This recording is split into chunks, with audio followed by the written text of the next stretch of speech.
ఒక విధానంతో మనం ఇలా ఈ భరతఖండంలోనికి వచ్చినటువంటి విధానం ఏదైతుందో తన యొక్క మానవ ప్రాణాలని రక్షించుకోవడానికి ఒక బట్ట అనేది మన ద్వారా అందింది. సంస్కృతి సంప్రదాయాలకు పుట్టినిల్లు భారతీయం.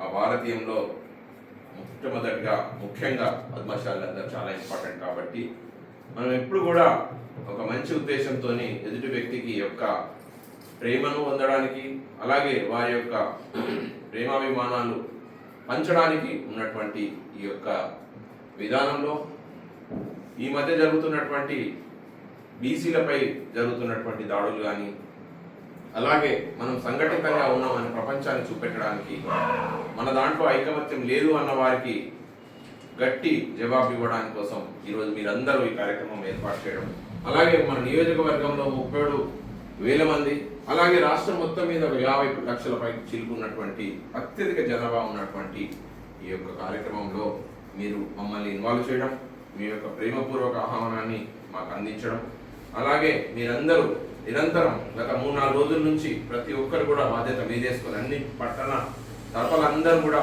ఆర్మూర్, పెరికెట్, మామిడిపల్లికి సంబంధించినటువంటి ప్రతి ఒక్కరు ఇందులో ఇన్వాల్వ్ అయ్యి ఇంత గొప్పగా ఈ కార్యక్రమాన్ని నిర్వహిస్తూ, ప్రతి ఒక్కరిని ప్రేరేపిస్తూ, ప్రతి ఒక్కరిని ఉత్సాహపరుస్తూ, వారి లోపల ఉన్నటువంటి జీల్ ఏదైతుందో బయటకు తీసుకురావాల్సిన అవసరం ఉంది. కాబట్టి మీరు దాన్ని గుర్తెరిగి మోహన్ దాస్ సార్ గారు, మా బావగారు రమాకాంత్ అన్న, ప్రభాకర్ అన్న, మామ అనంతరం, మామ భాస్కర్ అన్న, రాజేశ్వర్ అన్న, నిమ్మన్న, సాగర్ గారు, వీరందరూ కూడా ఎంతో కష్టపడి ఈ ప్రోగ్రామ్ చేస్తున్నారు.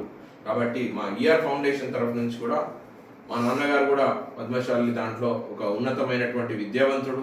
ఆయన యొక్క సమాజ ఆశయాలు, ఆలోచనలు మాకు కూడా వచ్చినాయి. కాబట్టి మనం అందరం కూడా ముందట్లా కాకుండా, ట్రెడిషనల్ సిస్టమ్ కాకుండా ఇప్పుడు టెక్నాలజీ వైపు మారుతుంది మనిషి యొక్క జీవన విధానం.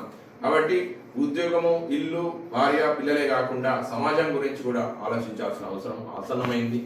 సో చారిత్రాత్మకమైనటువంటి ఈ విధానాన్ని 42% బీసీలకు, దాంట్లో బీసీలలో దాంట్లో కూడా పద్మశాలు అత్యధికంగా ఉన్నా కూడా రాజకీయంగా కానీ, ఉద్యోగపరంగా కానీ మనం కూడా ఎక్కువ గట్టిగా ముందుకోలేకపోతున్నాం. కాబట్టి సో మీ యొక్క స్ఫూర్తి ద్వారా ఈరోజు రేపు జరిగే ఆదివారం నాడు జరిగే కార్యక్రమం ప్రతి ఒక్కరు కూడా పిల్ల పెద్దలతో అందరూ కూడా వచ్చి మన ఇంటి పండగలాగా అన్నేలా భావించకుండా, నాకు వేరే పనులు ఉన్నాయని అనుకోకుండా, మన ప్రతి ఒక్కరి యొక్క కుల బాంధవుల యొక్క ఈ కార్యక్రమాన్ని ఖచ్చితంగా మీరు రావాలని, మరియు దీన్ని విజయవంతం చేయాలని, ప్రతి ఒక్కరికి కూడా మన యొక్క రిఫ్లెక్షన్ 100% ప్రపంచానికి చూపిద్దామని, ఇంత ప్రేమగా ఇంత పెద్దలందరూ నా దగ్గరికి వచ్చిన నన్ను ఎంకరేజ్ చేస్తున్నటువంటి వారికి కూడా నేను ప్రేమపూర్వక కృతజ్ఞతలు తెలియజేసుకుంటాను.